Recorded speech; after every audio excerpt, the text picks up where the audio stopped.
Welcome to GhostMire, where every night, a new horror story drags you deeper than the last. Before anything else, hit subscribe right now.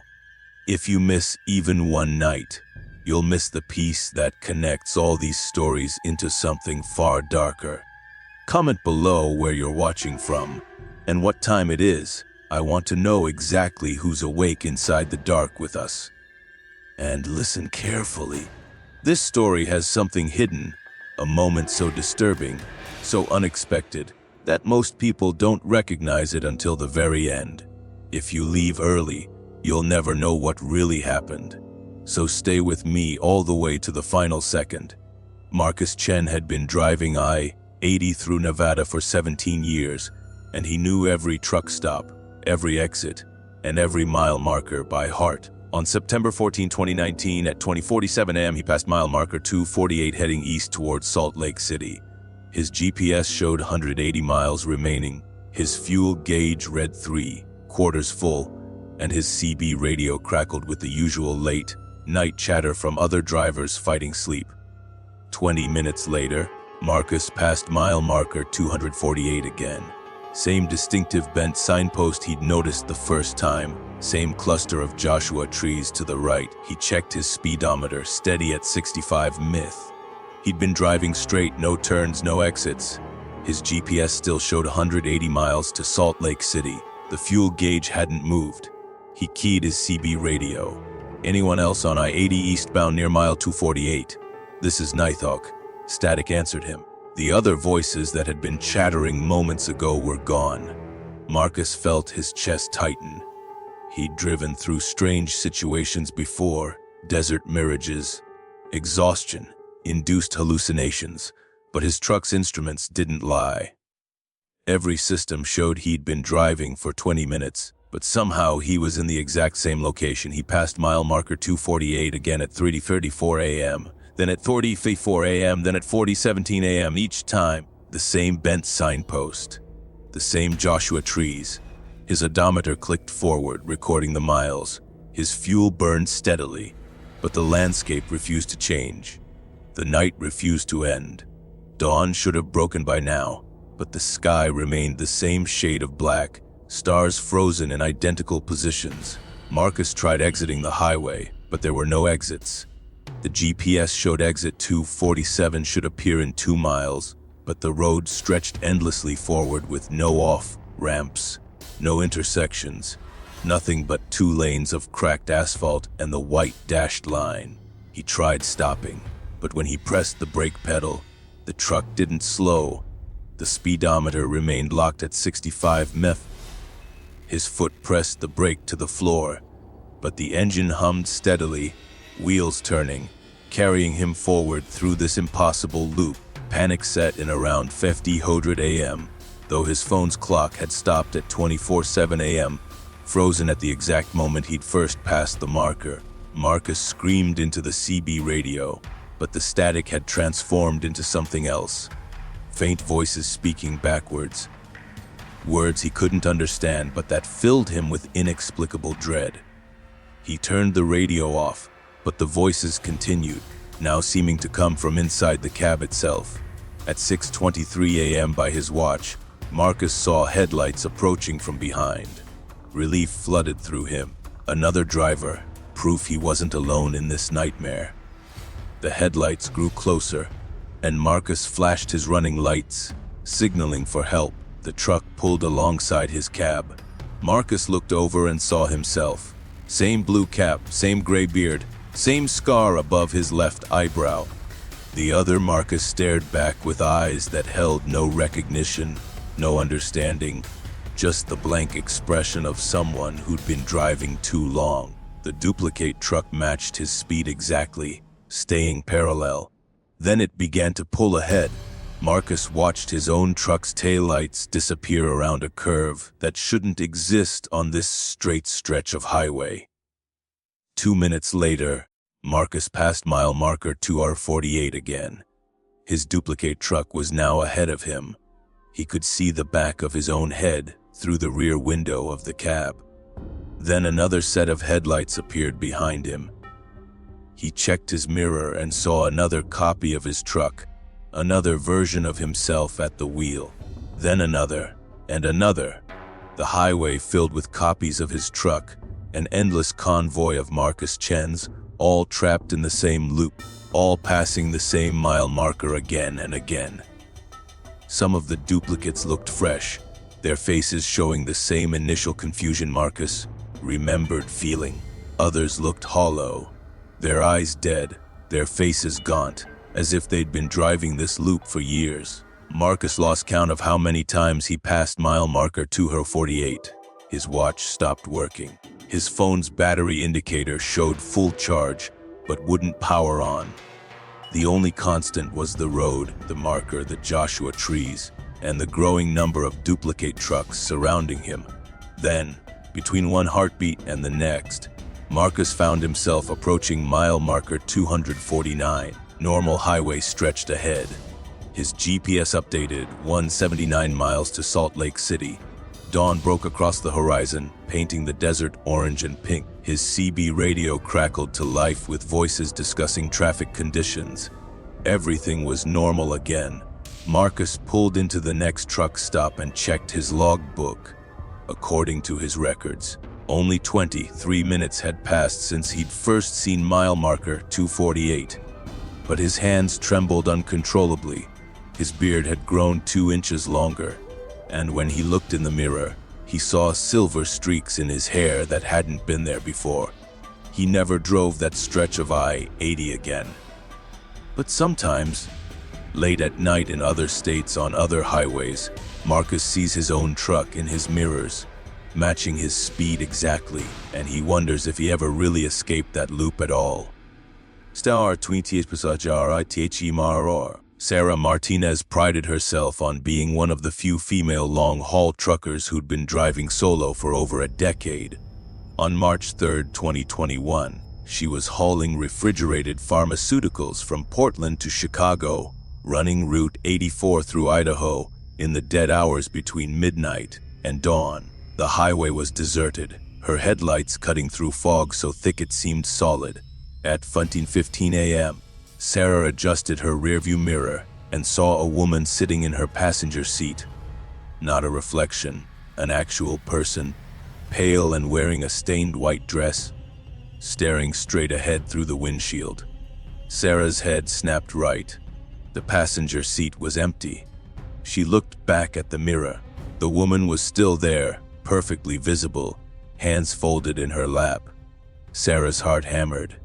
She reached out slowly and touched the passenger seat, feeling nothing but worn fabric.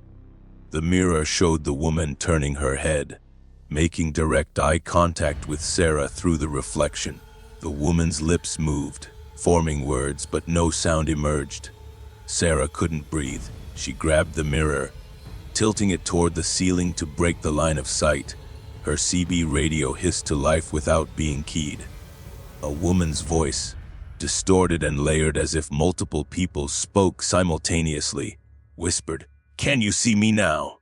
Sarah yanked the CB microphone from its clip, but she hadn't pressed the talk button.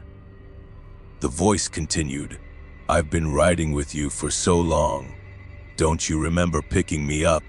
Sarah had never picked up hitchhikers. Ever. It was her cardinal rule. She checked her side mirrors. Both showed only the empty highway behind her, fog swirling in her taillights. But the rearview mirror, now angled toward the roof, showed the reflection of the woman standing directly behind Sarah's seat, close enough that Sarah should have felt her breath. She adjusted the mirror back to its normal position, needing to see the road. The woman's face filled the entire reflection now, inches from Sarah's own, though Sarah felt nothing behind her. The woman's skin was gray, eyes completely black, mouth opening far wider than humanly possible. Sarah screamed and swerved, but the truck stayed on course as if guided by invisible hands. "Exit 87, the CB radio voice commanded. "Take exit 87. Sarah checked her GPS. Exit 87 was 2 miles ahead, leading to a rest area she'd used dozens of times. She had no intention of exiting, but when she approached the off-ramp, Her hands turned the wheel without her control. Her body moved mechanically, feet working the pedals, hands shifting gears, but her mind screamed in protest. She was a passenger in her own body. The rest area was abandoned, lights flickering, no other vehicles. Sarah's truck parked itself in the far corner, away from the functional streetlights. The engine shut off. In the sudden silence, Sarah heard breathing that wasn't her own. The mirror showed the woman now sitting in the driver's seat, occupying the same space as Sarah, their bodies overlapping like a double exposure photograph. Sarah tried to open the door, but her hand wouldn't obey. The woman in the mirror smiled, revealing teeth filed to points. "You picked me up on Highway 84, March 3rd, 2011. 10 years ago tonight. Right over there." The woman's reflection pointed toward the edge of the rest area, where Sarah's headlights illuminated a small memorial cross half hidden in dead grass. Memories flooded back, memories Sarah knew weren't hers. A decade ago, giving a ride to a stranded woman. The woman's strange smell, like meat gone bad. How the woman had grabbed the wheel, forcing the truck off the road. The crash. Sarah stumbling from the wreckage, but the woman had been crushed, pinned in the passenger seat. But that wasn't Sarah's memory. Sarah had never crashed, had never even driven this road 10 years ago. She looked down at her hands and saw they were translucent, fading. In the mirror, the woman was becoming more solid, more real, while Sarah became the ghost. Every 10 years, the woman's voice said, clearer now, coming from Sarah's own mouth, "I need a new driver.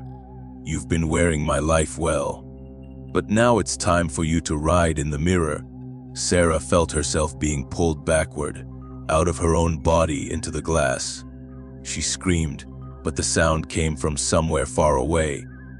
The last thing she saw through her own eyes was her hands, the woman's hands, starting the truck's engine. Then Sarah was staring out from the rearview mirror, watching the woman in her body adjust the seat and pull back onto Highway 84. The truck drives that road still. If you pass a refrigerated pharmaceutical truck on Highway 84 through Idaho late at night, and you look closely at the driver, you might see her staring dead-eyed ahead, lips moving in silent screams that only the rearview mirror can hear. And in that mirror, dozens of women's faces are visible, layered like archaeological strata, all the drivers who came before, all trapped in the glass, watching their bodies being worn by something that trades places every 10 years. Sarah Martinez's family reported her missing after she failed to deliver her cargo. The truck was found abandoned at exit 87, engine running, driver's seat empty. The only unusual detail was the rearview mirror, which was shattered from the inside, as if someone had tried desperately to break out of the reflection itself.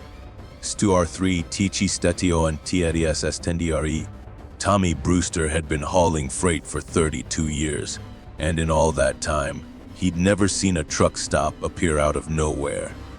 But on August 19th, 2018, driving U.S. Route 50 through the Nevada desert, the so-called loneliest road in America, at 3:47 a.m., his fuel gauge hit empty far earlier than his calculations predicted.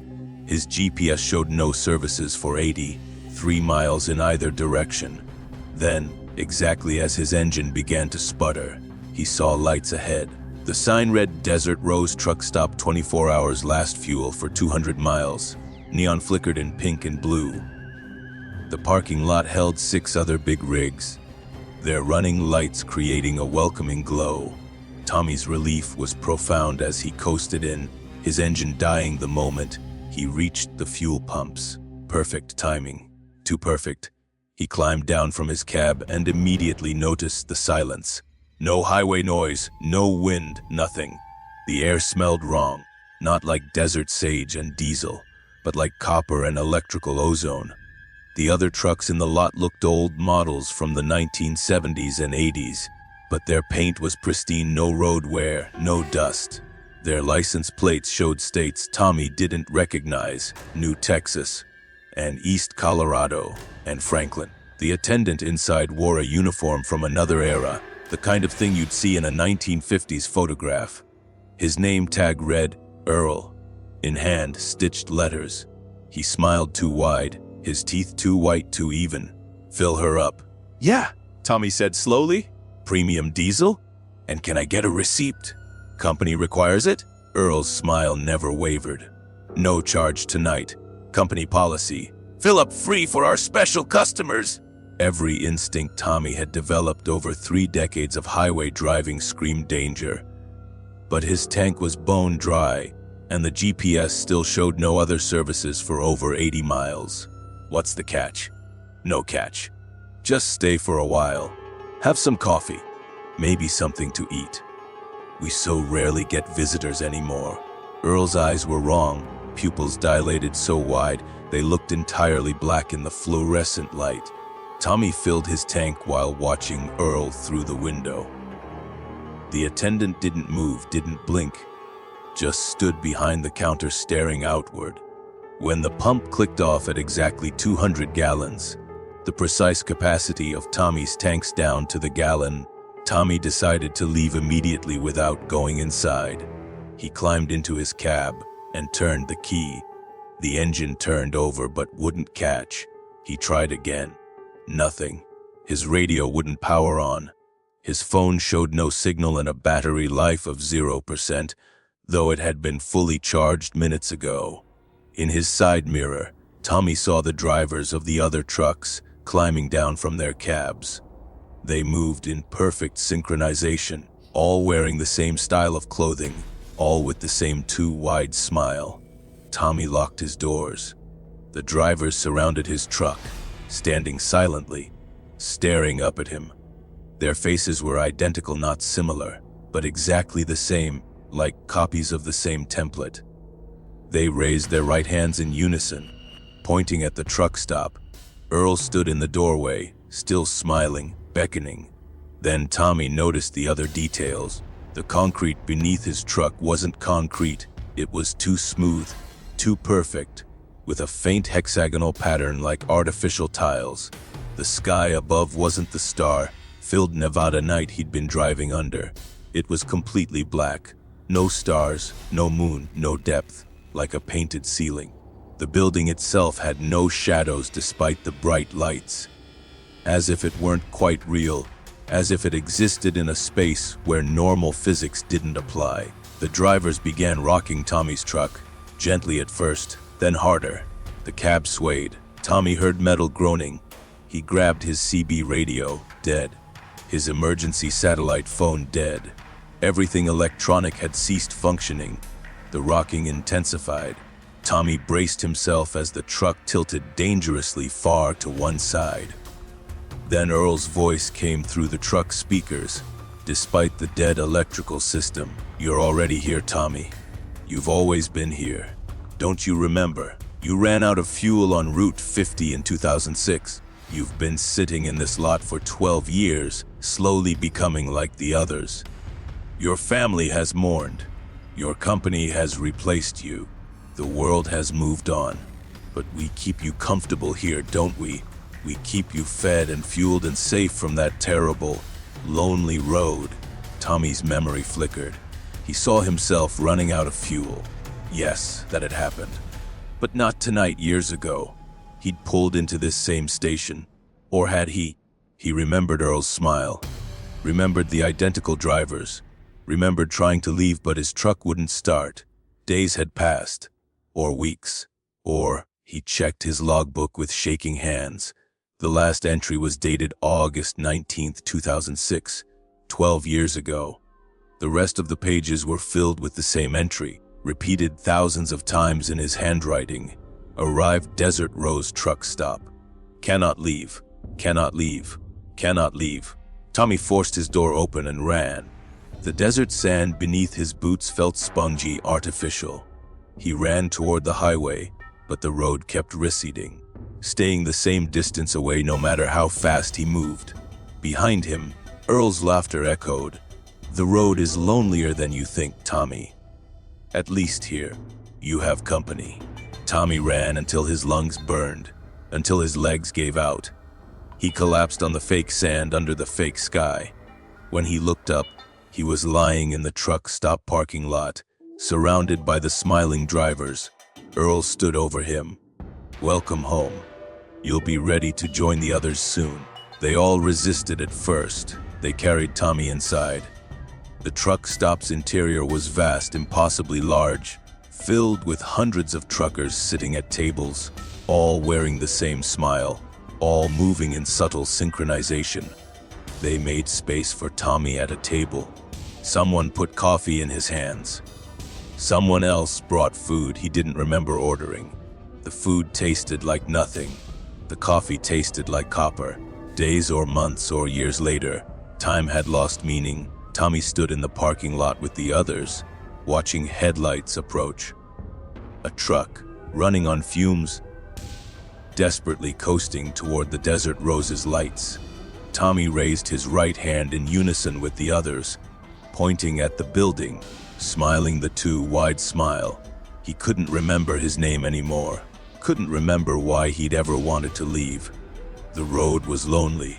Here, at least, there was company. The truck stop still appears on Route 50, though its location shifts. It manifests when drivers are most desperate, most isolated. If you see the Desert Rose, drive past. Let your engine die if it must. Walk if necessary. Because the desert, lonely as it is nothing compared to the company you'll keep forever if you stop. Daniel Park had been hauling specialized cargo for 15 years without incident. Medical equipment, hazardous materials, classified government freight, nothing bothered him. But on November 7, 2020, picking up a sealed container from a military installation in New Mexico, he felt different. The soldiers who loaded it wore full hazmat suits.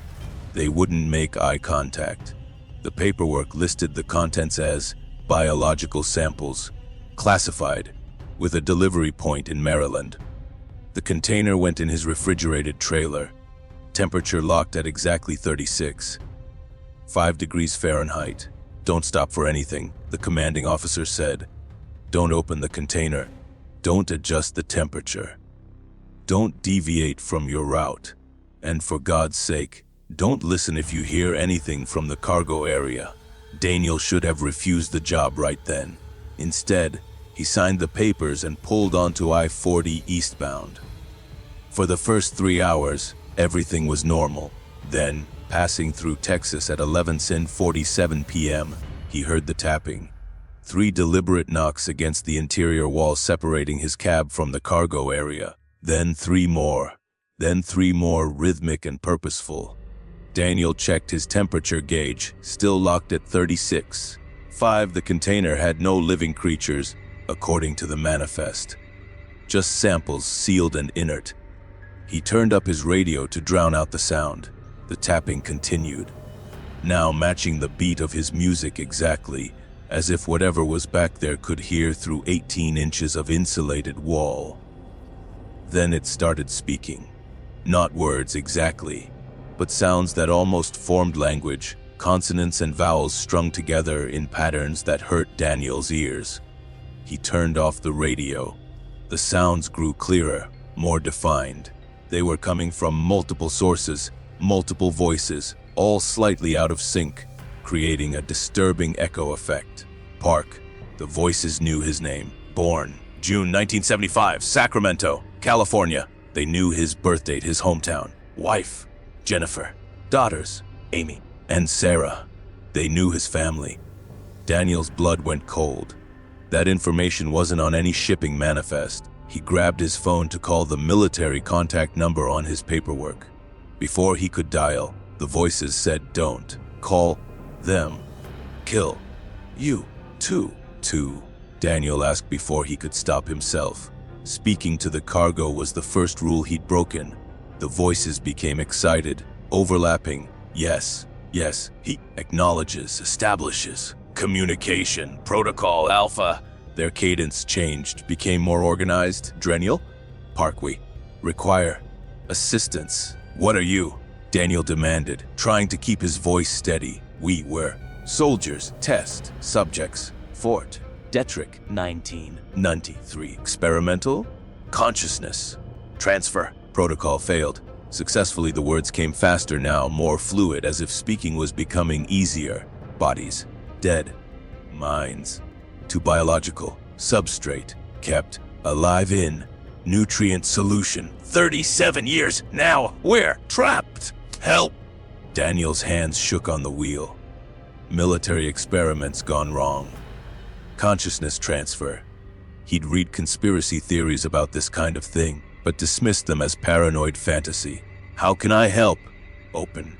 Container raise. Temperature to 98 degrees. We can manifest. Physically warn. Others expose. Program. Everything in Daniel's body said this was a trick. He remembered the officer's warning, don't listen. But the voices sounded desperate, human suffering. If I open the container, will you hurt me? Silence. Then we cannot. Promise safe. We are. No.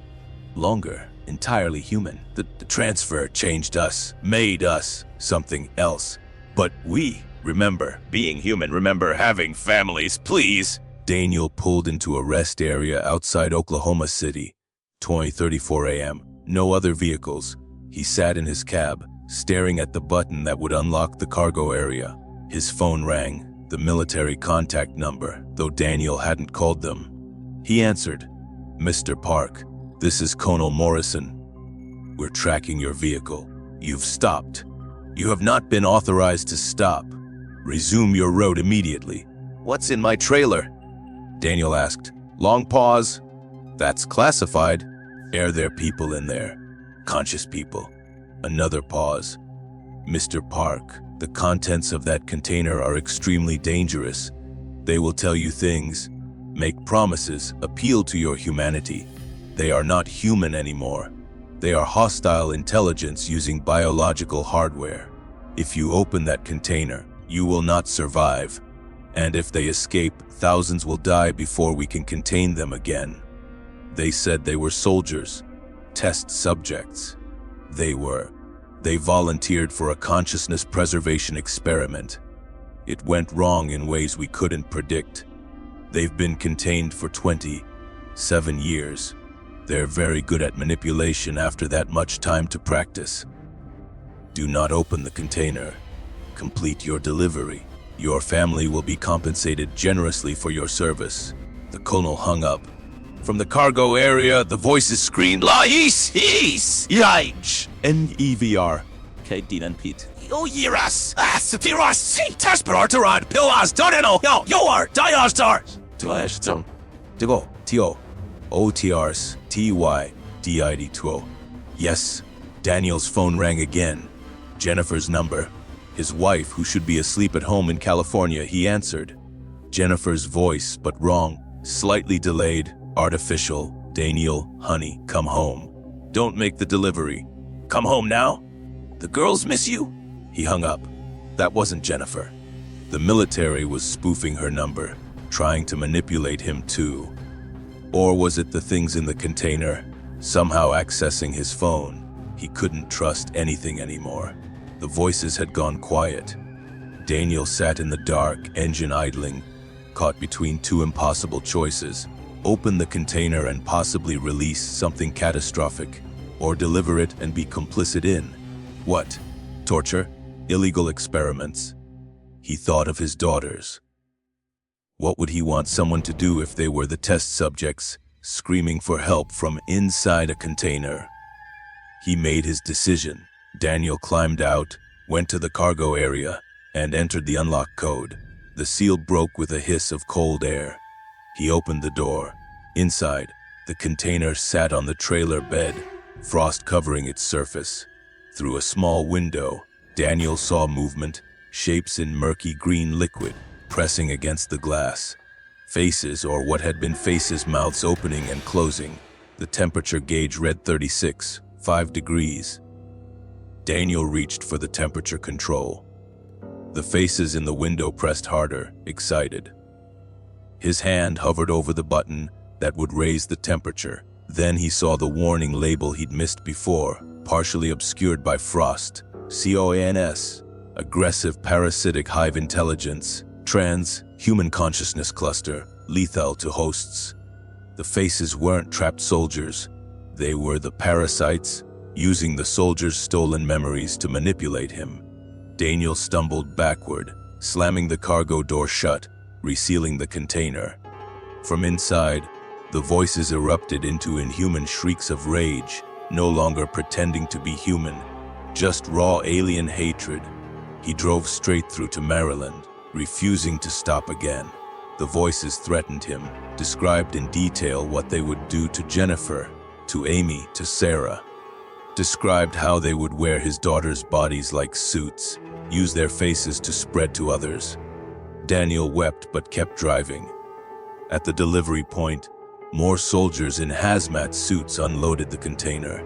Colonel Morrison handed Daniel a check with more zeros than seemed real. "You made the right choice, Mr. Park. Most drivers don't. Most." Daniel's throat was dry. "This is the 7th transport this year. 3 drivers opened the containers. We contained the breaches, but..." Morrison looked tired.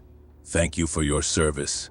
Daniel never took another military contract, but sometimes, late at night, he still hears the tapping, 3 deliberate knocks, coming from the walls of his house. And he wonders if something small might have escaped, might have followed him home, patient and hungry, waiting for the right moment to manifest. Rita Kowalski had driven every major highway in America, but she'd never seen I-70 through Kansas literally shift beneath her wheels. April 22nd, 2017, 13 a.m., running empty back to Denver. Her headlights illuminated the road ahead, straight, flat, predictable Kansas interstate. She glanced down to adjust her climate control. When she looked up 2 seconds later, the highway curved sharply left. She was certain it had been straight. Absolutely certain. Rita slowed, checked her mirrors. Behind her, the road was straight, exactly as it should be. Ahead, it curved.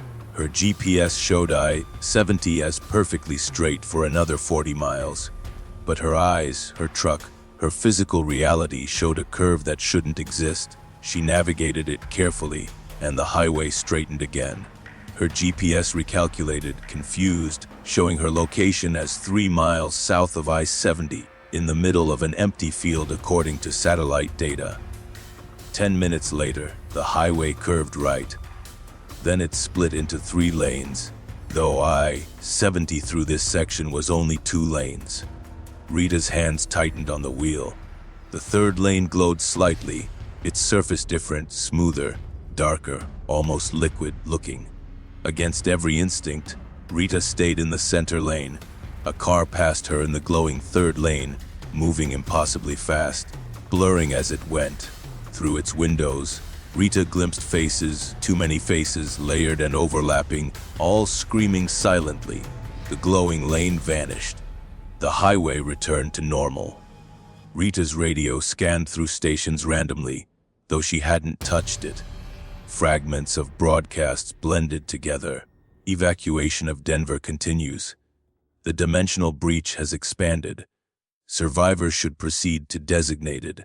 The radio switched off. These broadcasts didn't exist. Denver was fine. There was no dimensional breach.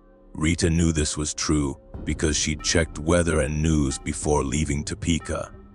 A road sign appeared. "Welcome to Kansas, the Sunflower State." Rita had been driving through Kansas for 2 hours. This sign should be far behind her. Another sign, "Now leaving Kansas." Then another, "Welcome" sign. The state was looping, or she was looping through the state, caught in some geographical stutter. Mile marker 3026 passed. Then mile marker 1D9, then 445. The numbers made no sequential sense. Rita's odometer continued clicking forward steadily. She'd driven 87 miles, according to her instruments. But her position made no logical sense. She should be approaching the Colorado border. Instead, signs indicated she was somehow near Kansas City, which was hours in the wrong direction. Rita tried exiting at Salina, a town she knew well. The off-ramp led to a version of Salina that wasn't quite right. The buildings were familiar but arranged incorrectly. The Walmart was where the hospital should be. The hospital was downtown where only houses should exist.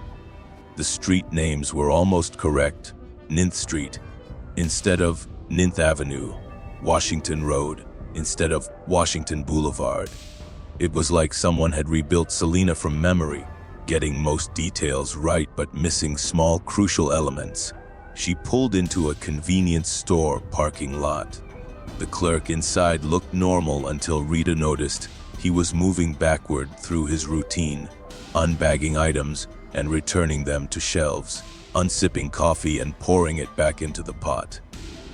Time was running in reverse, but only for him. He looked at Rita and smiled, mouth moving in reverse speech she couldn't understand. Rita fled back to the highway. The entrance ramp led not to I-70 but to a version of the interstate she'd never seen. The road surface was wrong, hexagonal tiles instead of asphalt. Other vehicles traveled alongside her, but they weren't normal trucks and cars. They were vehicles from other eras, other possibilities. A Victorian steam-powered truck, a car made entirely of brass and wood, a transport that looked biological, like an insect's carapace. An 18-wheeler matching her speed pulled alongside. The driver looked at Rita. The driver was Rita, but older, scarred, with one eye replaced by what looked like mechanical components. The other Rita mouthed words, "Turn back, don't reach Denver." Then that truck accelerated away, leaving a trail of shimmering distortion in its wake. Rita's GPS finally locked onto something. A voice, feminine and artificial, but with emotional undertones she'd never heard from a GPS before. Current location indeterminate. You have entered a road segment experiencing temporal, spatial instability. This phenomenon occurs when multiple timeline variants of the same highway occupy the same probability space. Recommendation: continue forward. Do not deviate. Do not stop. The road will stabilize. Who are you? Rita asked the GPS. I am your navigation system, upgraded from your future timeline to help you survive the merge. In 7 years, the dimensional barriers weaken. Roads become unstable. You're experiencing a preview, a brief overlap of what's coming. Keep driving. The pocket will collapse in approximately 47 minutes. If you're still inside when it collapses, you'll be trapped permanently in a non-causal loop. Rita drove. The highway showed her impossible things. Cities that didn't exist. Mountain ranges in flat Kansas. An ocean where there should be wheat fields. Other drivers, all looking as confused and terrified as she felt. Some vehicles looked ancient, Model T Fords somehow still running. Others looked futuristic, hovering inches above the road surface. She passed her own truck, abandoned on the shoulder, covered in rust and vegetation as if it had been sitting there for decades. She passed it again miles later, this time on fire, emergency vehicles surrounding it. She passed it a third time, perfectly clean and operational, with a different driver at the wheel. The 47 minutes ticked down on her GPS. 30 minutes. 2010. The highway began to stabilize. The impossible vehicles faded. The road surface returned to normal asphalt. 5 minutes. Mile markers appeared in correct numerical order. 3 minutes. Rita saw the Colorado border ahead, exactly where it should be. 1 minute. Her GPS showed her position correctly aligned with satellite data. 30 seconds. The pocket collapsed. Reality snapped back into place with an almost audible pop. Rita found herself on normal I-70, approaching Denver just before dawn, exactly on schedule according to her trip plan. Her regular GPS showed nothing unusual. No records of the detour, no lost time. According to all instruments, her journey had been perfectly normal. But Rita's hands shook. She pulled into the first truck stop across the Colorado border and sat in her cab for 3 hours, drinking coffee, trying to convince herself it was just exhaustion, just hallucination. Then she checked the news on her phone. There was a small article, barely noticed. Kansas Department of Transportation investigating reports of unusual road conditions on I-70 between mile markers 189 and 445. 17 drivers have reported disorientation, missing time, and GPS malfunctions. Officials attribute incidents to magnetic anomalies affecting electronic equipment. 17 drivers. Rita wasn't alone. Others had experienced the shifting highway. She called the KD out number in the article. The person who answered sounded tired. "Mom, we're aware of the anomalies. We've closed that highway segment for investigation. Please don't discuss the specific details of what you experienced with anyone. We'll be in contact." They never contacted her, but Rita received a check 3 weeks later from an organization she'd never heard of, with a letter thanking her for her discretion regarding the I-70 incident. The check was for exactly $50,000. No explanation, no contact information, just payment for silence. Rita still drives I-70 through Kansas, but never between 2 a.m. and 5 a.m., and she's noticed other drivers seem to have the same unspoken rule. The highway is always strangely empty during those hours, as if everyone knows something they don't discuss. As if the road itself has a reputation among those who drive it regularly. As if the dimensional barriers are thinnest in the deep night, and the highway remembers other versions of itself. James Sullivan had stopped at the Route 80 rest area near Laramie, Wyoming hundreds of times. Clean facilities, good lighting, usually a few other truckers catching sleep. On December 15, 2019, pulling in at 20:23 a.m. during a snowstorm, James found the lot empty except for 3 cars, a red Honda sedan, a blue Toyota pickup, and a gray Ford Explorer. All had their engines running, headlights on, windshield wipers moving rhythmically despite sitting parked. All were empty. James walked past the vehicles on his way to the restrooms. The cars were perfectly maintained, no snow accumulation despite the storm, as if they'd just arrived.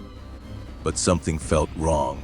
The way the headlights aimed, all 3 pointing directly at the restroom entrance. The way the wipers moved in perfect synchronization, left, right, left, right. The way the exhaust from all 3 vehicles had the same density, same rhythm, like they were breathing together.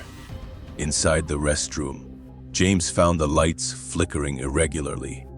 The mirrors were fogged despite the cold, and in the last stall, he heard breathing, slow, deliberate, but somehow plural, like multiple people breathing as one.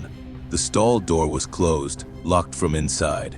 "Someone in there," James called. The breathing stopped. Then the stall door began to open slowly, though no one had unlocked it. James backed away. The stall was empty, but on the toilet tank sat 3 driver's licenses, arranged in a neat row. James recognized the format, Wyoming licenses, all issued on the same date, December 15, 2012, exactly 7 years ago. The names were Patricia Hernandez, Robert Chen, and Thomas Whitfield. James photographed the licenses with his phone before he could question why. Then he left the restroom, walked quickly back to his truck, and locked the doors. The 3 cars were still there, still running, still empty. James called the Wyoming Highway Patrol non-emergency number. "There are 3 abandoned vehicles running at the Road 80 rest area, mile marker 272. Engines on, nobody around." The dispatcher sounded confused. "Sir, our records show no vehicles currently at that rest area. Are you sure you're at 272? I'm looking at them right now. 3 cars, engines running, lights on." Long pause. "Sir, please stay in your vehicle. A trooper will be there in 15 minutes.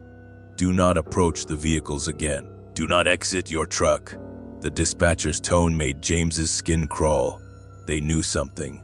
20 minutes later, not 15, a highway patrol vehicle arrived, followed by 2 unmarked SUVs. 6 people in civilian clothes emerged. wearing what looked like hazmat suits under their winter coats. They carried equipment James didn't recognize. They approached the 3 cars carefully, taking readings with handheld devices. A trooper knocked on James's window. "Mr. Sullivan, I need you to answer some questions. Did you touch any of the vehicles? Did you go inside the restroom? Did you see anyone else?" James explained about the licenses. The trooper's expression went dark. "Show me the photo." James pulled up the image on his phone. The trooper radioed something in code. 2 of the civilians in hazmat suits approached James's truck. "Mr. Sullivan, I'm Dr. Reeves with the Department of Energy. We need you to come with us for a brief medical evaluation." Standard procedure for exposure to anomalous phenomena. Exposure to what? The vehicles you're seeing aren't entirely here. They're temporal echoes from an incident that occurred 7 years ago. 3 people disappeared from this rest area on December 15, 2012. Their vehicles were found running empty, just as you're seeing now. Every 7 years on this date, the echo manifests. Usually, no one's present to witness it, but you arrived at the exact moment of the manifestation. James looked at the 3 cars. They were flickering now, becoming translucent. Through the Honda's windshield, he could see a figure sitting in the driver's seat. A woman, face pale, eyes closed, not quite solid. The other 2 vehicles now also contained figures, all sitting motionless, all barely visible. "What happened to them?" James asked. Dr. Reeves hesitated. "We don't know. This rest area sits on a geological anomaly, unusually high electromagnetic readings, strange gravitational fluctuations. We believe it creates temporary instabilities in local space-time. The 3 people may have been caught in a moment of dimensional shift. Their bodies disappeared, but their impressions remain, replaying every 7 years. The figures in the cars opened their eyes. In perfect unison, they turned to look at James. Their mouths opened, and even through the closed windows and distance, James heard their voices, 3 speaking as one. "Help us. We're still here. We've been here 7 years. 7 years in one moment. Help us." Dr. Reeves grabbed James's arm. "Don't listen. Don't acknowledge them. They're not fully conscious. They're echoes, fragments, trapped in a loop. If you acknowledge them, if you try to help, you create a connection. Others have tried. Those others are now part of the echo." James saw movement in the gray Explorer's back seat. More figures, indistinct, crowded together. 5 or 6 at least. The people who tried to help. The trooper pulled James toward the patrol vehicle. Behind them, the 3 cars began to fade, becoming transparent, then dissolving entirely. The figures inside remained visible longest, still reaching toward James, mouths moving in silent pleas. At the hospital in Laramie, James underwent tests. Brain scans, blood work, psychological evaluation. They kept him for 6 hours. Dr. Reeves explained that exposure to the temporal echo could cause temporal adhesion, a tendency to become gradually caught in the loop yourself. "We'll monitor you. If you experience any lost time, any sense of déjà vu, any dreams about the rest area, contact us immediately." They released James with a card containing an emergency number and a stern warning: never stop at that rest area again, especially not on December 15th. James agreed readily, but driving away, he felt different, wrong, like part of him was still standing in that parking lot, watching the empty cars. Over the following weeks, James experienced exactly what Dr. Reeves had warned about. Moments where time seemed to skip. He'd be driving, and suddenly he'd have traveled 20 miles with no memory of it. He'd be in his apartment, and then he'd be in his truck with hours missing. Each episode lasted longer. James called the emergency number. Dr. Reeves sounded resigned. "The adhesion is progressing. You witnessed the echo during its peak manifestation. That creates a strong connection. We have treatments, but they're experimental and the success rate is only 40%. What happens if it progresses fully? Silence. Then, you'll join them. On December 15th, you'll find yourself drawn back to that rest area. You'll park, leave your engine running, and you'll step into the moment they're trapped in. Your body will disappear, but your echo will remain, replaying every 7 years, watching other drivers, begging for help that can't come. James underwent the treatments: electromagnetic therapy, drugs that made him violently ill, psychological conditioning to break the connection. The treatments helped, but didn't eliminate the adhesion completely. He still felt the pull, especially as December 15th approached each year. He changed routes, avoided Wyoming entirely, tried to forget. But James knows he's fighting a losing battle. The adhesion strengthens each year. He's calculated he has maybe 3 more years before the pull becomes irresistible. He's made arrangements, a letter to be opened if he disappears, detailing everything, warning other drivers.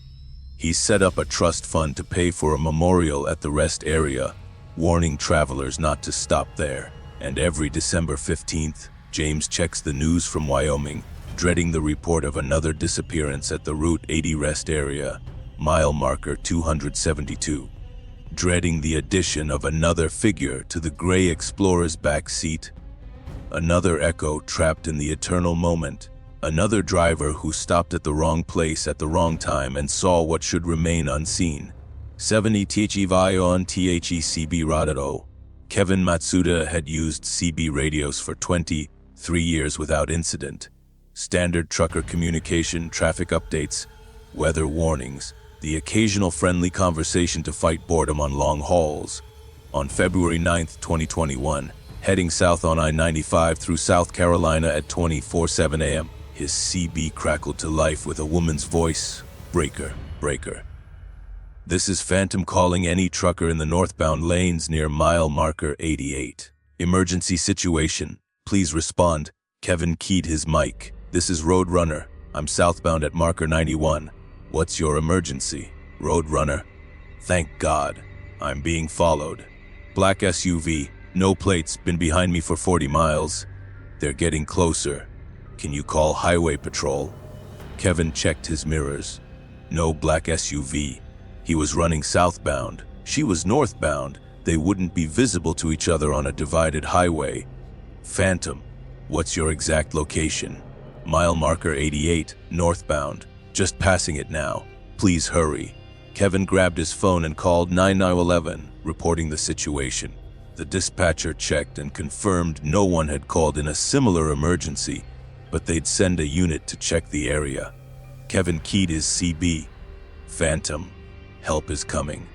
Can you describe the SUV more specifically? It's pulling alongside me now. 3 men inside there.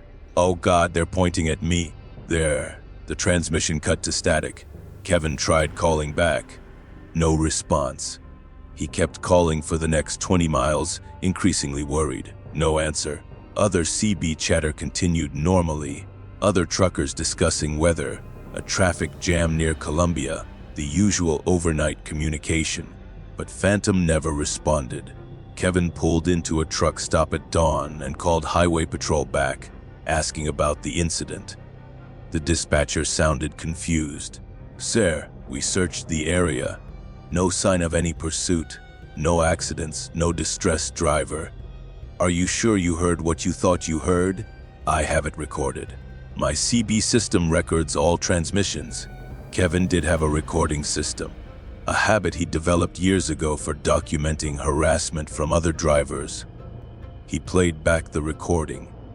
His own voice was there clearly, but where Phantom's voice should have been, there was only static and a strange low frequency hum that made Kevin's teeth hurt. He played it again. This time, underneath the static, he heard fragments of words, but not the same words he'd heard live. These words said, Kevin Matsuda, I know you. I've been waiting.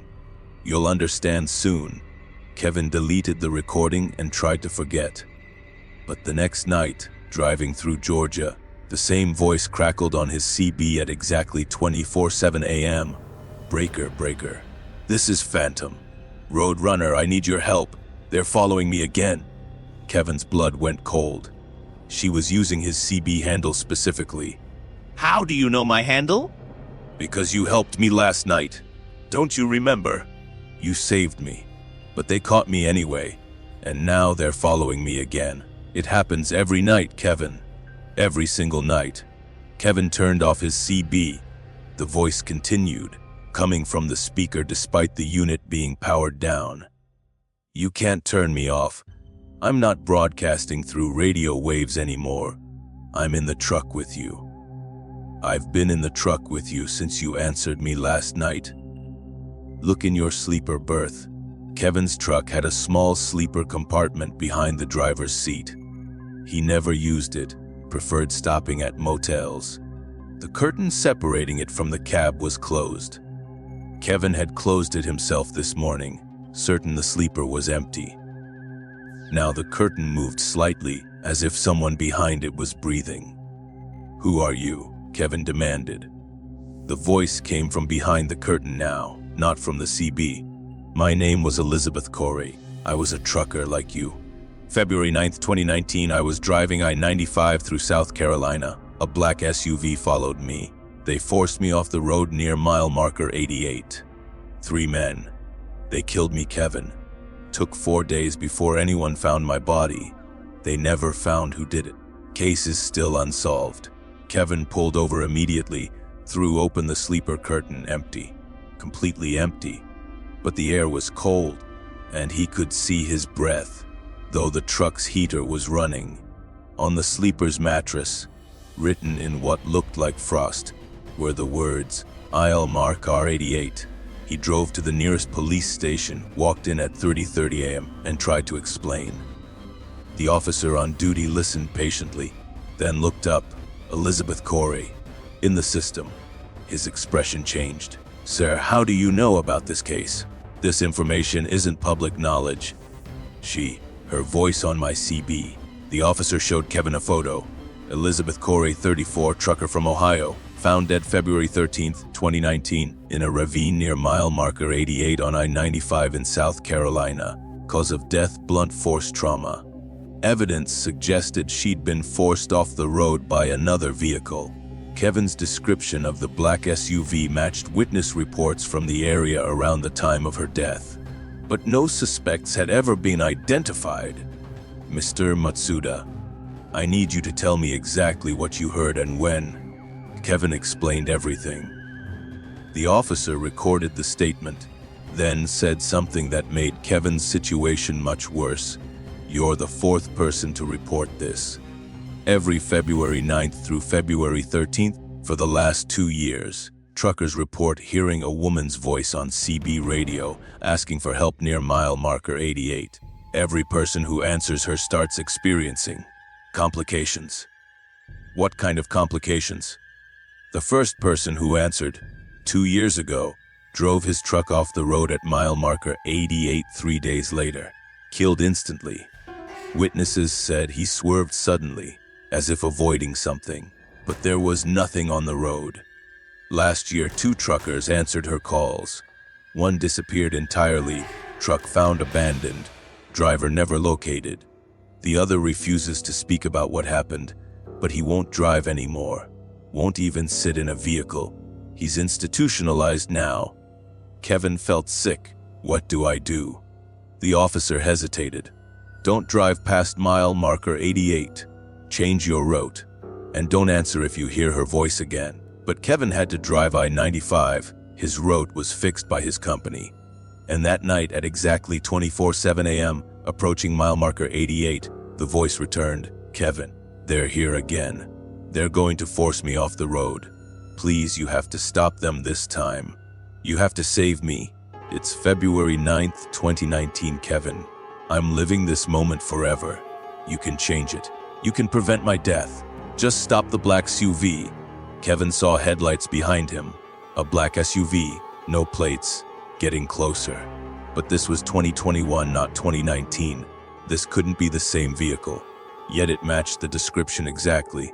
The SUV pulled alongside Kevin's truck. Inside, 3 men. They looked at Kevin and smiled identically. One pointed ahead, gesturing for Kevin to pull over. Kevin accelerated. The SUV kept pace effortlessly. Mile marker 88 approached.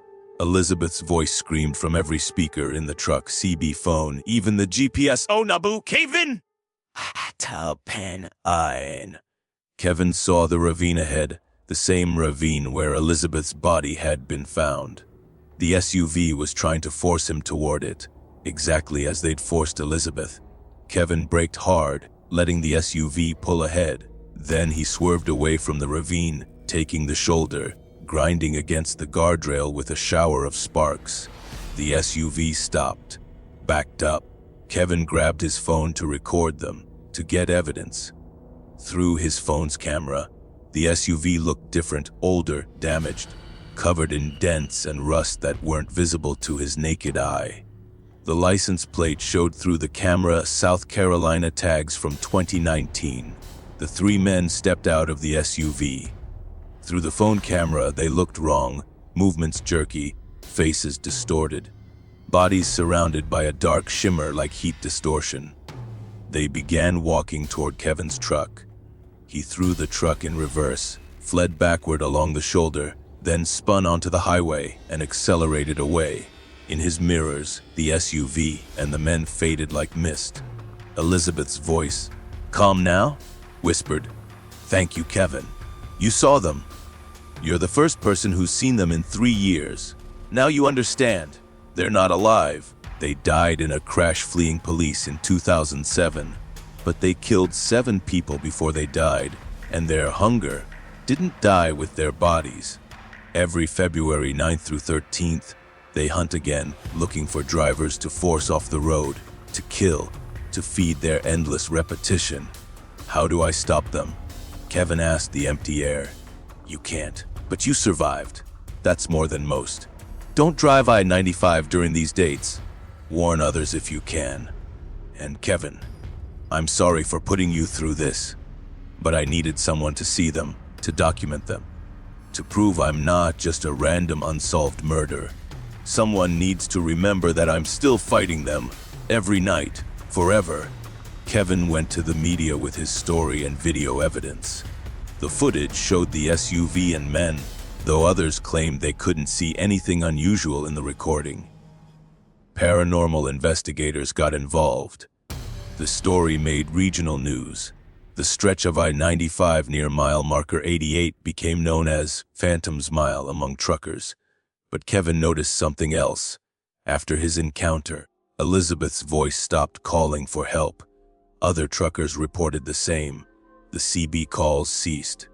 Either Kevin had broken the loop somehow, or Elizabeth had finally gotten what she needed: acknowledgement, documentation, someone who'd seen her killers and survived to tell the story. Kevin still drives I-95, but never during February 9th through 13th, and sometimes passing mile marker 88 at other times of year. He sees a shimmer on the shoulder, like a woman standing there, watching the traffic pass, waiting for something, guarding the spot where she died, perhaps, or still searching for her killers, hoping someone else will see them too, hoping eventually enough witnesses will accumulate that the truth of what happened in that ravine will finally, impossibly change. IATEWIIKKBOI. Angela Foster had 30 years of experience driving Route 66 segments for vintage tours and had memorized every landmark. On July 4, 2018, returning from a delivery in New Mexico to Oklahoma at 4:14 a.m., she realized the highway was wrong. The landmarks were correct: the abandoned gas station, the distinctive rock formation, the dead cottonwood tree, but they were on the wrong side of the road. Everything was mirrored. Angela stopped her truck and got out. The road looked normal, felt normal beneath her boots, but the landscape was definitely reversed. She walked to where the dead cottonwood should be on the right side. It was on the left instead.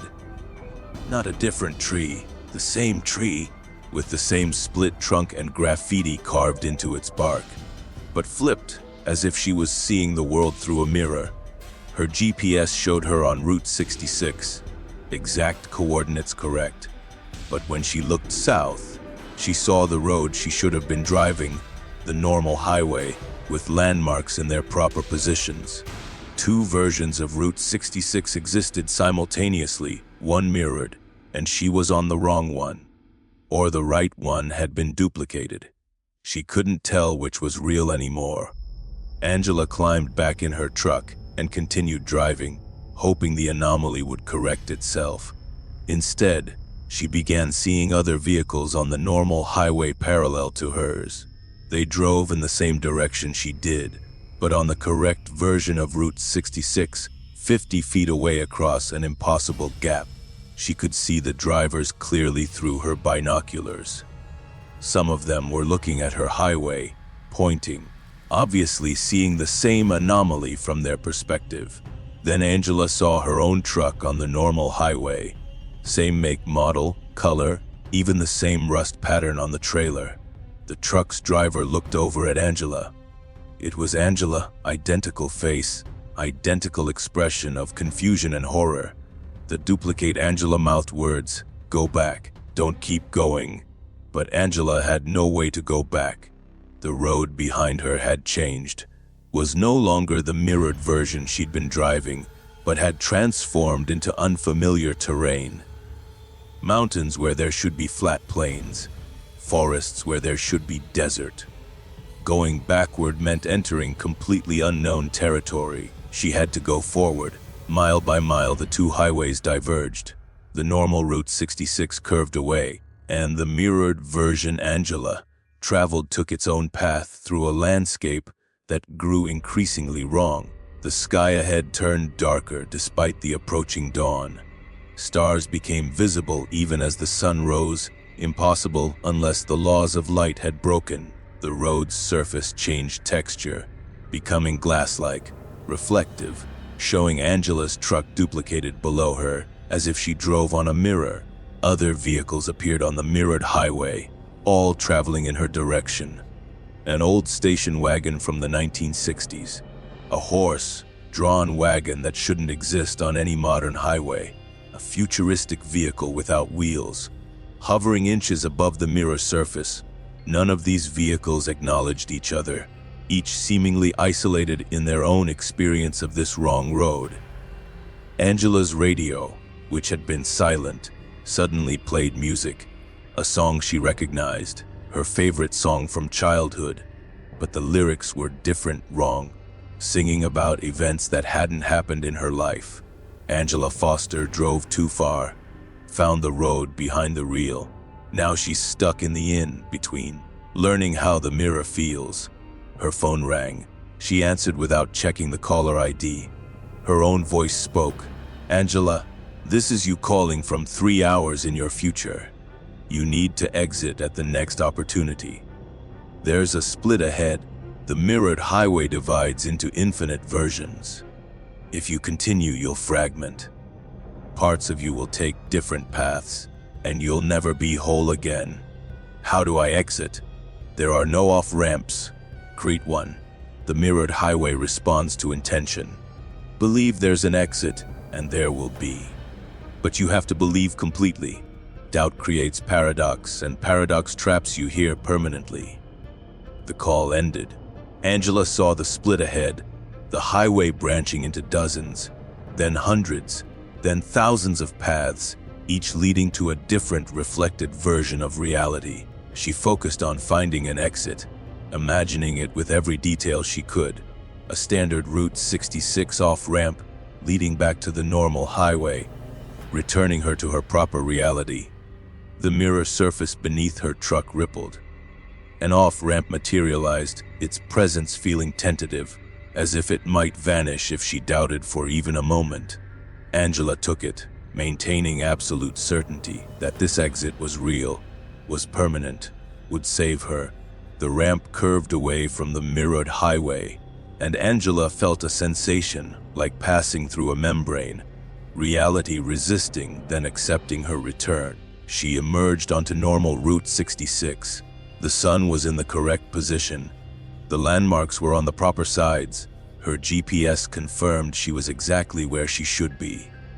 Angela pulled over, shaking violently, and sat for 30 minutes gathering herself. Then her phone rang again. Her own voice, but sounding tired. "Older, you made it back. Good, not everyone does. The mirrored highway is always there, parallel to the real one. Most people never see it. But once you've seen it, you'll always be aware of it. When you're driving alone at night, and you get that feeling that the road isn't quite right, that landmarks are slightly wrong, that's when you're close to slipping over. Stay focused. Stay certain of which reality you're in, because the mirror is always waiting." Angela never learned who'd been calling her. She suspected it was herself, from a timeline where she'd become trapped in the mirrored highway, somehow managing to reach back to help her other selves avoid the same fate. Or perhaps something else entirely, something that lived in the reflected spaces between realities, using her voice to manipulate her. She continued driving Route 66, but remained vigilant, and sometimes, late at night when the moon was bright, she saw it, the shimmer alongside the road, the hint of a parallel highway where landmarks were just slightly wrong. The mirrored highway, always present, always waiting for drivers to slip between realities. Angela wondered how many others had been trapped there over the years, fragmenting into infinite versions at the split, scattered across countless reflected realities, never able to return home. She started a blog, warning other long-haul drivers about the phenomenon, describing the signs to watch for. Most people dismissed her as crazy, but a few drivers contacted her privately, describing similar experiences, roads that mirrored highways that duplicated, exits that led to impossible places. A community of those who'd seen the mirror, who knew the truth, who drove carefully to avoid slipping between realities. And Angela kept driving, always watching for the shimmer, always ready to force certainty into her perception if the landmarks began to reverse. Because she knew she'd been lucky, she'd escaped. But luck runs out eventually on these lonely roads, where reality is thinner than drivers realize, where the mirror is always watching, waiting for the moment of distraction that lets you slip from the real highway into its endless reflected twin. 90 teaching Chicamamabirut. Carlos Rodriguez had driven through every type of weather in his 19 years hauling freight across America. But the fog that rolled onto Highway 101 in Northern California on October 31, 2020, 11:43 p.m. was different. It didn't move like normal fog, didn't drift or flow. It appeared in an instant, a solid wall that his headlights couldn't penetrate, reducing visibility to less than 5 feet. Carlos slowed to 30 miles per hour, hazard lights on. The fog pressed against his windows like something alive, moving in patterns that seemed almost purposeful. Then he began to hear voices, muffled but distinct, coming from outside the truck.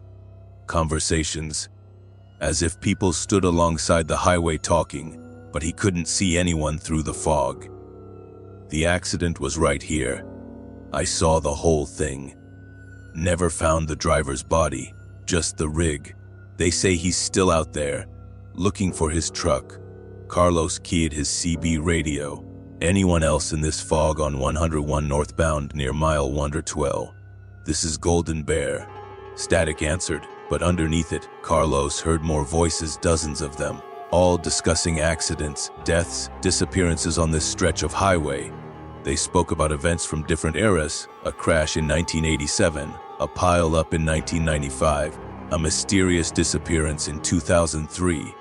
The fog was broadcasting memories, somehow replaying conversations about every tragedy that had occurred on this road. Then Carlos saw lights ahead. Taillights, a vehicle stopped on the shoulder. As he approached slowly, he realized it was a truck, an old Kenworth from the 1980s, its paint oxidized, one taillight broken. A figure stood beside it, waving frantically for help. Carlos pulled over despite every instinct screaming danger. The man approached Carlos's window. He wore clothes from decades past, his face gaunt, eyes hollow. "Thank God, I've been waiting for hours." Truck broke down. "Radio's dead. Can you call for a tow?"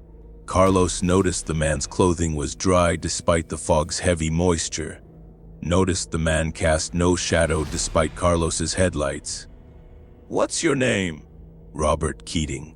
I'm hauling lumber to Portland. Engine just died. Can't figure out what's wrong with it." Carlos pulled up Robert Keating on his phone. The search results made his blood freeze. Robert Keating, trucker, disappeared November 1st, 1982. Highway 101 near mile 112. Vehicle found abandoned. Driver never located. Assumed dead. "Robert, what year is it?" The man hesitated. It's 1982. October 31st, Halloween." "Why are you asking me that?" "It's 2020, Robert. You've been here for 38 years. Robert's expression didn't change. "That's not possible. I just stopped an hour ago. The fog came in so fast, then the engine died. I've been waiting for someone to pass by. You're the first person I've seen." Carlos realized the truth. The fog wasn't just replaying memories, it was preserving moments, trapping them in time. Robert Keating wasn't a ghost. He was a person trapped in a temporal loop, repeating the same hour of October 31st, 1982 forever. The fog was keeping him suspended, unaware of the decades passing. "Robert, I need you to listen carefully. The fog is causing this. You need to leave the fog. Get in your truck and drive forward out of this patch." "Can you do that?" Robert looked confused. "The engine's dead. That's why I'm stuck." "Try it. Please." Robert walked back to his Kenworth, climbed in. Carlos heard the engine crank, then catch, roaring to life. Robert looked shocked through his windshield. He gave Carlos a thumbs up and pulled back onto the highway. His truck drove forward into the fog and vanished completely, not gradually, but instantaneously, as if crossing a threshold into a different reality. Carlos hoped Robert had escaped, had somehow driven out of his trapped moment into normal time. But then he saw more lights in the fog, more stopped vehicles, a station wagon from the 1970s, a delivery van from the 1990s, a motorcycle from the 2000s, all with drivers standing beside them, waving for help, trapped in their own specific moments, endlessly waiting for rescue. Carlos couldn't help them all. He started driving slowly forward, trying to escape the fog patch. But the fog moved with him, staying centered on his truck, as if he'd become its focus. The voices grew louder, more insistent. They were calling his name now, Carlos Rodriguez. November 1st, 2020. Mile marker 112, engine failure. Carlos checked his engine gauges. Everything normal. But the voices were describing his future. The moment when he would become another trapped driver. Another ghost waiting in the fog. He accelerated, pushing his speed up despite the zero visibility. The fog resisted, growing thicker, more solid. His truck felt like it was pushing through gelatin. Then he saw the worst sight yet. His own truck stopped on the shoulder ahead. A figure stood beside it, Carlos himself, waving for help. The duplicate Carlos approached the window. "Thank God, I've been waiting for hours." Truck broke down. "Radio's dead." "Can you call for a tow?" "No," Carlos said. "You're not real. You're what I'll become if I stop." The duplicate smiled, and its face shifted, becoming inhuman, all angles and shadows. "Smart driver. But you're already stopped, Carlos. You've been stopped for years. You just haven't realized it yet. Check your phone. What date does it really show?" Carlos looked. His phone showed November 1st, 2058. 38 years in the future. No, that was impossible. He'd checked it minutes ago, and it had shown 2020. He forced himself to look at his reflection in the side window. An old man stared back, himself at 70, face weathered, hair white. "No," Carlos whispered. But his hands on the steering wheel were aged, liver spotted, trembling with decades of wear. The cab around him looked different, worn, outdated, technology from another era. His clothes were rotted, falling apart. The duplicate laughed. The fog tricks you, makes you think only minutes have passed. But you've been driving this same mile of highway for 38 years, Carlos, around and around, trapped in the fog, aging slowly, your mind refusing to accept it. All of us here, we're all doing the same thing, driving in circles, trapped in the fog's memory, becoming part of its collection. Carlos screamed and floored the accelerator. His truck surged forward, and this time, he felt the fog break, the wall of pressure released. He burst through into clear night air. The road ahead was empty, normal, with regular highway lights and visible stars overhead. Carlos pulled over gasping and checked his phone again. November 1st, 2020, 12:18 a.m. 35 minutes had passed since entering the fog. He looked at his hands. Young again, his actual age. His reflection showed his real face. The truck's interior was correct, modern. Had it been a hallucination? The fog's attempt to trap him by making him believe he was already trapped. Carlos called Highway Patrol, reporting the dangerous fog conditions. They thanked him but said no other drivers had reported any fog in that area tonight. Visibility was perfect according to their units. Carlos realized the fog was selective, appearing only to certain drivers, perhaps those whose fate it had somehow foreseen. He never drove Highway 101 past mile 112 on October 31st again. But Carlos researched the phenomena, found dozens of reports over decades of unusual fog in that exact area, always on October 31st, always near midnight. And he found the lists of disappeared drivers, people whose vehicles were found abandoned on that stretch with no explanation. Carlos wonders if he truly escaped, or if he's still in the fog, experiencing a years-long hallucination of escape while his real body ages slowly. Driving in circles, trapped in the fog's memory. There's no way to know for certain. Reality and the fog's deception feel identical. So he marks each October 31st on his calendar, counting another year of apparent freedom, another year of uncertainty, another year wondering when he'll look in the mirror and see the old man again, realizing the fog never let him go at all. And Hudurtish to W Falaload. Michael Chen had never heard of a town called Greywater until his GPS insisted he drive through it. September 23, 2019, 5:32 a.m. crossing Wyoming on I-25, his navigation system suddenly recalculated. Detour recommended through Greywater. Saves 47 minutes. Michael was behind schedule, so he took the exit despite no signs indicating any town nearby. The road led through scrubland to a small town that looked frozen in the 1950s. Perfect condition buildings, but no people. No cars except a few vintage models parked at precise angles. A diner with its lights on, showing tables set with food that looked fresh. A gas station with prices advertising fuel at 19 cents per gallon. Everything was too clean, too perfect, like a movie set. Michael stopped at the gas station. The pumps were functional, but no attendant appeared. He used the bathroom, spotlessly clean. Soap and towels fully stocked. He got back in his truck and continued through town. The main street was 6 blocks long. At the far end, the road reconnected to I-25. The detour had indeed saved time, cutting through empty country that I-25 circled around. Strange, but not threatening. Michael forgot about Greywater within an hour. Then, 2 weeks later, hauling freight from Nebraska to Colorado, a completely different route, his GPS again suggested. Detour recommended through Greywater. Saves 32 minutes. The same town somehow appearing on this new route, hundreds of miles from where it should be. Michael took the detour again, curious now.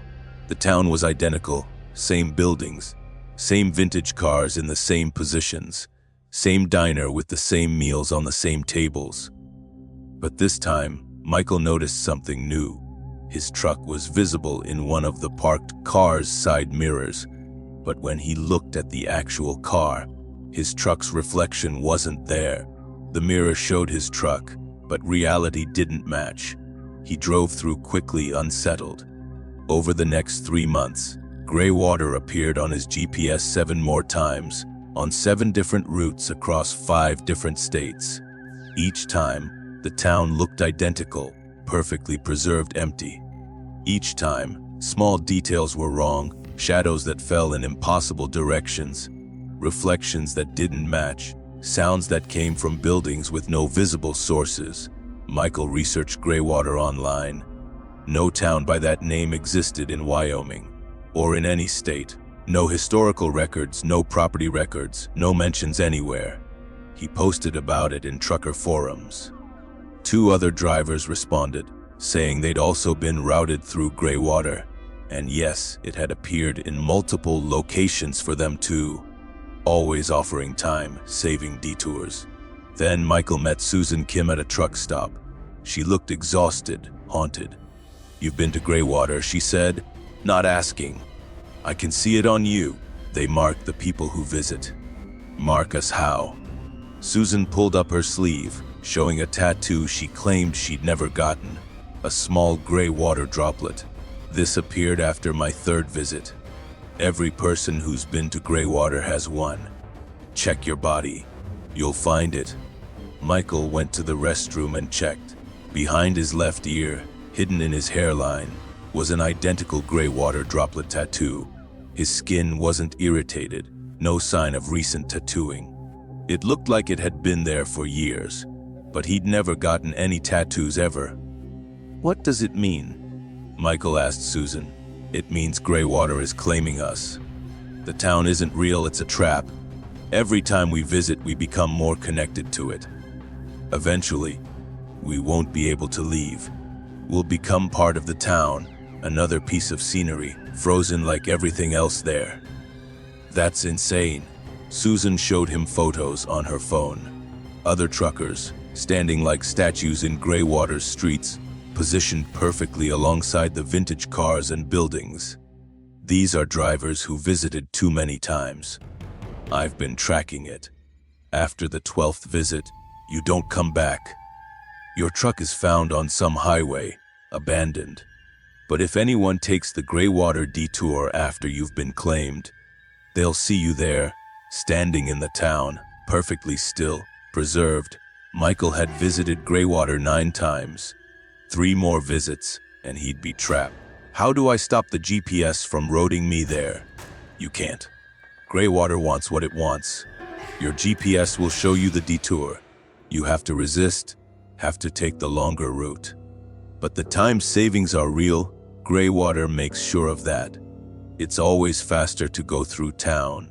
And when you're behind schedule, when you're exhausted, when you just want to get home faster, you'll take the detour.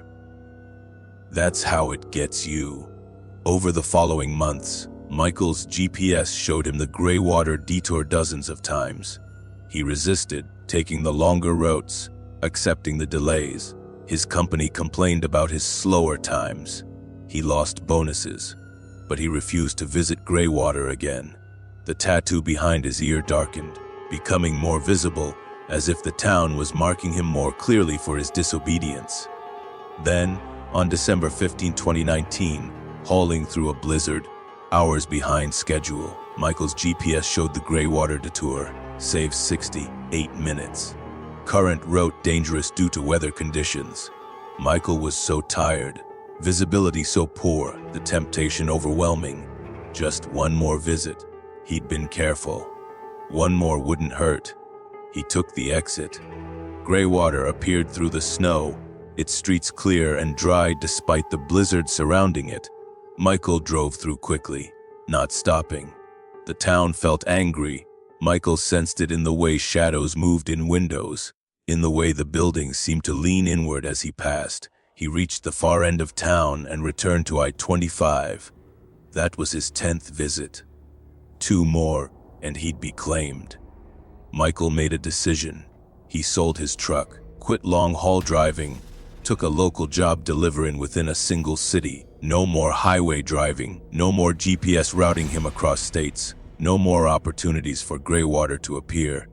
It worked for 3 months. Then, driving local delivery routes through familiar city streets, Michael's GPS suddenly recalculated. Detour recommended through Greywater. Saves 14 minutes. The town had followed him to the city, was appearing on short urban routes. It wasn't going to let him escape. Michael visited Susan Kim again. She looked worse, thin and gray, her skin taking on a strange translucent quality. "I'm at 11 visits," she said. "One more, and I'm gone. I can feel it pulling at me. My GPS shows me Greywater constantly now. Every route, every trip. It's only a matter of time before I'm too tired to resist. We have to warn people. Post online, contact authorities, something." I've tried. Posts get deleted. Emails vanish. Authority figures can't see Greywater's exits when I point them out. It's like the town protects itself, stays hidden except to those it's marked. We're on our own. Michael tried destroying his GPS. The moment he bought a new one and activated it, Greywater's detours appeared immediately. He tried using paper maps. His vision would blur while looking at them, and when it cleared, a new road would be visible on the map, leading through Greywater. The town's influence was growing stronger. On March 3rd, 2020, Michael was driving his delivery van through the city when traffic stopped completely. An accident ahead, highway closed, hours of delay. His GPS showed Greywater, detour available. Saves approximately 6 hours.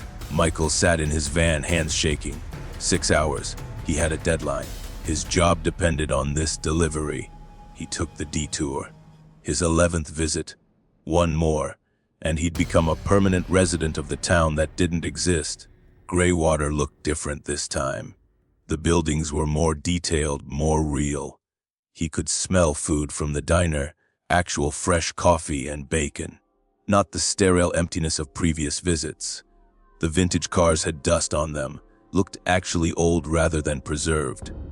And he saw people. Other drivers, standing in doorways, sitting in the diner, walking slowly down sidewalks. They moved in synchronized patterns, like puppets, like their actions were scripted. Michael recognized some of them from Susan's photos, the claimed ones. They turned to look at him as he drove past. Their eyes were gray, colorless, empty. They smiled in unison. Michael drove faster, desperate to escape. The town seemed longer this time, stretching impossibly. 8 blocks, 10 blocks, 15. It should have been 6. The exit back to the normal highway kept receding. Michael's fuel gauge dropped rapidly, burning through gas as if the truck was working much harder than normal physics allowed. His odometer spun wildly. Finally, after what felt like hours, Michael saw the exit. He burst back onto normal roads, gasping, but he knew he'd changed. Looking in his mirror, his eyes had gray tints now. His skin looked more translucent. He was becoming part of Greywater, the town slowly claiming him regardless of whether he visited the 12th time. That was 10 months ago. Michael's writing this account now because he knows his time is short. The grady tint has spread. His body feels less solid, more like a projection. His GPS shows Greywater constantly, the detour appearing no matter where he goes, to the grocery store, to the post office, even to his own home. The town is everywhere now, waiting for him to finally accept the inevitable. Susan Kim disappeared last week. I checked trucking forums. Other drivers reported seeing her standing in Greywater's diner, perfectly still, forever serving coffee that will never be drunk. She took her 12th visit. I'm trying to hold out, but the pull is overwhelming. Greywater is patient. It knows it has won. It's just a matter of when I give in. If you're a driver and your GPS shows you a detour through a town called Greywater, ignore it. Accept the longer route. Accept the delays. Because the time you save isn't worth what you lose. And once you're marked, once that Greywater droplet appears on your skin, you're already becoming part of the town. You're already being preserved, slowly transformed into another piece of scenery for a place that exists everywhere and nowhere, waiting for the next tired driver to take the detour that saves time but costs everything.